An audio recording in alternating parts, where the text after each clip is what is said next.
Jadi yang namanya belajar itu kalau menurut pendapat gue adalah sebuah kehausan, bukan keharusan. Di zaman yang milenial sekarang ya, gue sering katakan itu. Jadi sering sekali mahasiswa dipaksa harus kuliah oleh orang tua mereka.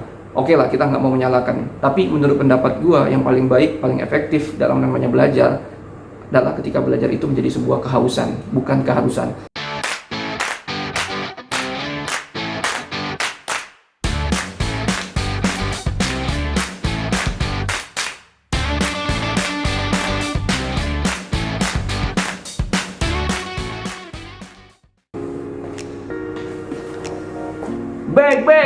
Back again. Hola teman-teman Slim semuanya, kembali lagi di Seven Production. Teman-teman, kali ini gue ingin berbagi tentang hal-hal apa saja yang paling disesali oleh mahasiswa semester akhir ketika mereka kuliah, ya. Dan hal ini sebenarnya tidak juga patut untuk dilakukan oleh teman-teman mahasiswa baru atau maba. Ya, jadi ada begitu banyak nih teman-teman semester tingkat akhir di mana mereka melakukan 4 tahunnya, sepertinya hal ini cepat begitu saja. Dan ada begitu banyak kegiatan-kegiatan yang mereka sesali harusnya bisa mereka lakukan lebih baik lagi, ya. Nah, ini penting menurut pendapat gue karena ada adik-adik kelasnya, ada junior-juniornya tuh yang pastinya butuh semacam arah, butuh semacam peta atau apa yang harus dilakukan mereka pada saat mereka menjalani 4 tahun ke depannya tuh, ya. Jadi semoga saja ini bermanfaat buat teman-teman mahasiswa baru dan juga pastinya buat teman-teman yang menonton semuanya, supaya kita menjalankan 4 tahun kita secara berkualitas dan pastinya tidak menyia-nyiakan waktu 4 tahun kuliah begitu saja. Oke, seperti apa pembahasannya teman-teman? Namun terlebih dahulu jangan lupa juga untuk memberi dengan menekan tombol subscribe, share, like, dan komennya. Seperti apa pembahasannya? Check it out!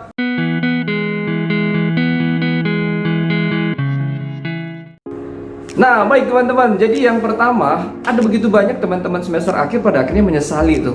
Kenapa selama kurang lebih 4 tahun mereka kuliah, mereka tidak mencoba membangun relasi atau jaringan mereka, ya.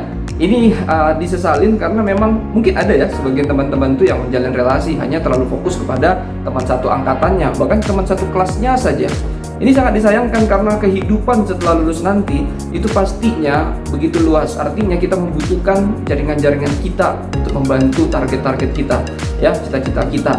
Nah, bahkan bisa saja tuh teman-teman punya yang namanya keluarga, bahkan nanti punya anak, dan anaknya membutuhkan semacam kenalan kamu gitu loh, buat bisa diterima mungkin di salah satu pekerjaan, di industri gitu ya. Ternyata di industri tersebut ya dimanajeri oleh orang yang sebenarnya satu kampus dengan kamunya dulu. Nah, sehingga teman-teman ini yang menjadi penyesalan, sehingga nanti canggung tuh ya pada saat ketemu. Nah, harapannya adalah ayo buat teman-teman mahasiswa baru, ini adalah momen kesempatan buat kamu selama kurang lebih 4 tahun bangun relasi tidak hanya dengan teman sekelas, bangun relasi tidak hanya dengan teman-teman satu angkatan saja, ya. Jadi kamu harus membangun dengan teman-teman yang sifatnya itu satu senior kamu, ya. Ayo, kamu harus benar-benar orangnya supel, mudah berteman, ya, dan yang pastinya kenali silaturahmi dengan kakak-kakak kelasnya. Selain senior, kakak kelas-kelasnya juga, ya, teman-teman juga harus bisa membangun relasi yang baik dengan dosen-dosennya, ya. Jadi bagaimanapun juga dosen ini bisa untuk kedepannya membangun jaringan. Namun juga yang kedua, ya, kalau gue selalu diajarkan gimana ya, hormat akan orang tua itu adalah jalan kesuksesan tuh. Jadi orang tua kita itu sebenarnya bisa dikatakan tidak hanya orang tua yang melahirkan atau yang membesarkan kita atau ayah ibu, tapi juga adalah dosen-dosen, pengajar-pengajar, guru-guru kita.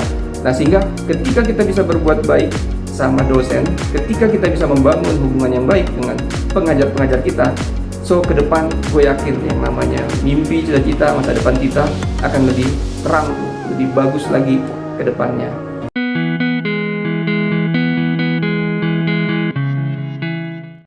Nah, baik, yang kedua teman-teman, ya, itu adalah penyesalan kenapa tidak pernah mencoba bergabung dengan yang namanya organisasi kampus atau juga UKM atau komunitas-komunitas yang ada di kampus pada saat kuliah, ya. Nah, jadi teman-teman, gue mau katakan erat hubungannya ketika kita katakan kita bisa bergabung, ya, kita bisa banyak bertambah pada saat bergabung dengan komunitas. Salah satunya aja sudah pasti itu sama seperti poin pertama, bertambah dengan kenalan baru. ya. Yang kedua, udah otomatis tuh dengan dapat kenalan baru yang kita nggak tahu backgroundnya seperti apa, kita mendapatkan pengetahuan baru, ya. Jadi bagaimanapun juga dalam mengambil keputusan dalam hidup ini, yang terbaik adalah kalau kita memiliki yang namanya pengetahuan atau pengalaman, ya. Intuisi itu pun juga terbentuk kalau seandainya kita punya pengalaman. Jadi kita perbanyak dengan kenalan baru, pengalaman-pengalaman kita ambil mereka punya pengetahuan-pengetahuan yang mungkin tidak kita ketahui, ya. Terlepas lagi yang ketiga, yang penting juga adalah skill. Ketika kita bergabung dengan komunitas organisasi baru, teman-teman, yang gue rasakan adalah bahwa kita punya kegiatan-kegiatan baru juga tuh, entah itu touring lah, entah itu travel kemana, ya, entah itu kita buat event gitu, ya. Yang pastinya dengan pengalaman baru tersebut kita tambah skill baru, ya, skill-skill yang mungkin tidak kita dapatkan di kelas, mungkin tidak kita dapatkan dari dosen-dosen kita pada saat mengajar. Jadi teman-teman, menurut pendapat gua, ya alangkah lebih bagusnya teman-teman tetap fokus kepada masuklah organisasi, masuklah UKM, masuklah yang namanya organisasi yang ada di kampus, ya. Tidak melulu yang harus kamu senangin, bagus kalau yang kamu senangin, tapi juga mencoba sesuatu yang tidak kamu senangin hanya untuk mendapatkan kenalan baru dan pengalaman baru, itu akan sangat-sangat bagus. So, buat teman-teman mahasiswa baru, gua sangat sarankan, ayo paksa diri kamu join, bergabung dengan komunitas, ya, buat acara, ya, buat kegiatan-kegiatan yang bisa kamu lakukan sama teman-teman satu komunitas tadi, ya. Jangan lewatkan kurang lebih 4 tahun kamu hanya dengan kuliah, ngerjain tugas, ujian, tidur, bangun pagi, kuliah lagi. Itu saja cyclingnya.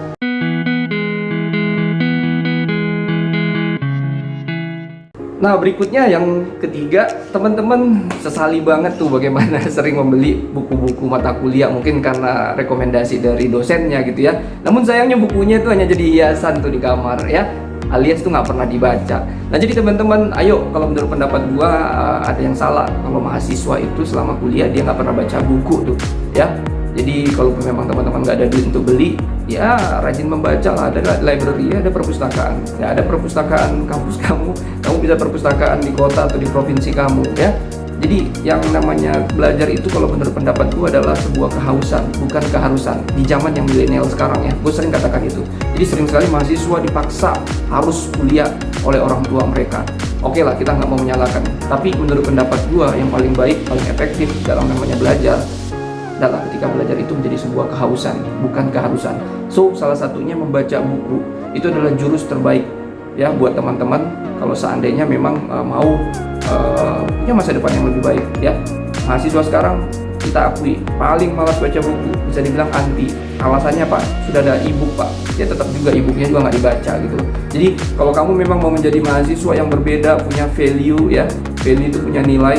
Siapapun kenalan kamu ke depan, siapapun atasan kamu ke depan, siapapun partner atau relasi kamu ketika berbisnis nantinya, teman-teman, semakin banyak kamu baca buku, itu pasti akan bagus, ya, akan menambah banyak pengetahuan-pengetahuan baru kamu, dan kamu akan lebih dihargai itu karena kamu dianggap punya potensi, punya kualitas karena pengetahuan dan pengalaman yang banyak tadi. Salah satunya pengalaman dan pengetahuan tadi bisa kita dapat dari membaca buku. Jadi teman-teman, paksa diri kamu untuk mau baca buku saat ini.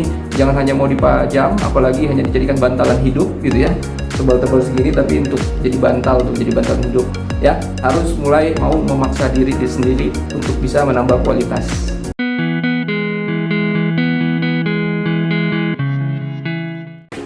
Nah, penyesalan berikutnya sering sekali datang ketika teman-teman malas memperbanyak teman-teman lainnya tuh, ya. Jadi hanya bergaul dengan teman-teman yang mungkin satu kosannya saja, satu kelasnya, ya.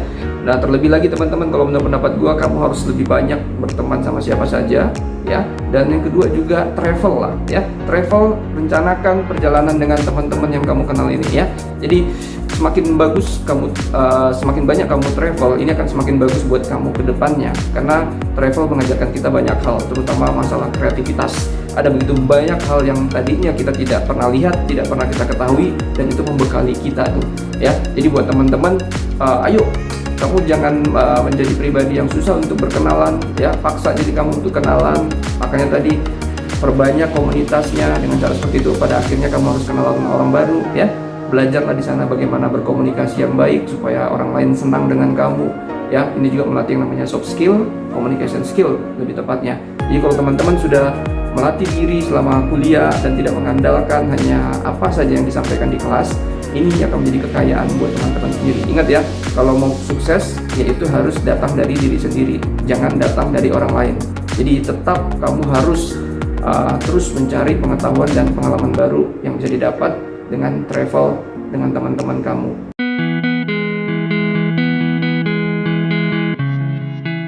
Nah, berikutnya teman-teman, penyesalan itu biasanya datang ketika kamu hanya mengetahui kulit luar dari jurusan yang kamu ambil tuh. Ya, jadi sering sekali teman-teman ini pada akhirnya dia mengetahui gambaran permukaan aja tuh dari ilmu yang dia pelajari. Ini sayang banget. Jadi, intinya gini, kalau gue mau katakan bedanya kita tamatan SMA sama kuliah, ya sebaiknya ya, yaitu adalah ketika kamu jadi mahasiswa kuliah, kamu harus punya inisiatif lebih baik daripada teman-teman SMA. Ya, bahkan teman-teman SMA aja sekarang sudah didorong untuk punya inisiatif belajar yang lebih.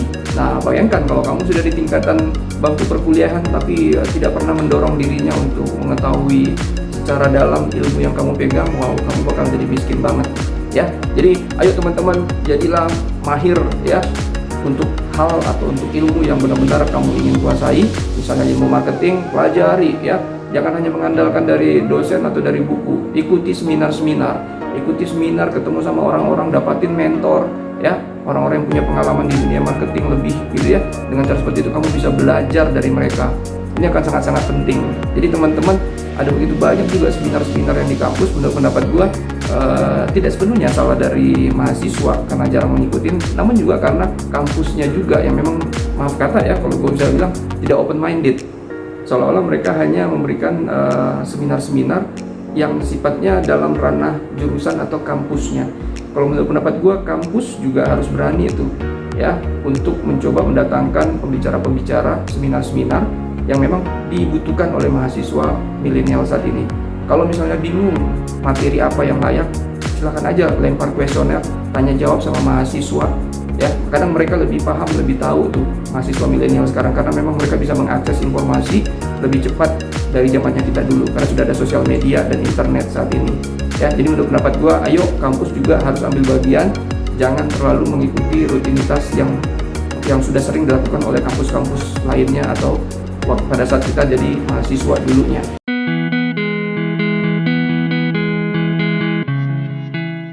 Nah, baik teman-teman, yang terakhir, ini jangan dianggap sepele karena bagaimanapun juga kita adalah makhluk sosial. Jadi penyesalan yang paling sering ya dikatakan oleh teman-teman semester akhir adalah ketika mereka tidak mencobai untuk menjalin hubungan dengan lawan jenisnya tuh ya. Jadi menurut pendapat gua ada banyak hal-hal penting ketika kita punya sahabat lawan jenis atau teman lawan jenis, yaitu salah satunya adalah cara berpikir cowok sama cewek itu sudah jelas berbeda ya. Cowok itu kadang berpikir dia seperti wafer, yaitu adalah dikotak-kotakkan masalahnya ya. Dalam satu waktu dia harus berpikir untuk mengelompokkan dulu masalahnya. Dia nggak bisa berpikir sekaligus tuh ya. Kalau dia berpikir tentang kredit motornya, jangan paksa dia untuk juga ngerjain tugas pada saat itu. Jangan juga paksa untuk dia ngajak ngomongin bisnis. Akan berat buat dia untuk mencerna, untuk menyelesaikan atau membuat solusi dari masalahnya. Namun beda dengan cewek tuh. Cewek berpikir dengan yang namanya atau ilustrasinya seperti spaghetti. Pada satu waktu bisa diaduk, bisa dimakan sekalian. Makanya ada ibu-ibu dalam satu waktu bisa berpikir tentang anaknya udah makan belum ya, padahal dia lagi ngerjain tugas kantor. Terus tiba-tiba dia berpikir pula tentang KPR ini harus gue selesaikan nih, gimana caranya gitu ya. Jadi teman-teman, gue mau katakan seperti itu baru dari cara berpikir, belum dari cara mereka merasa atau bagaimana mereka menanggapi masalah-masalah lainnya tuh ya. Atau misalnya menghargai hal-hal yang dicintai. Wanita itu sebenarnya kebutuhan primernya bagaimana mereka untuk bisa dipahamin, bisa dimengerti oleh siapapun.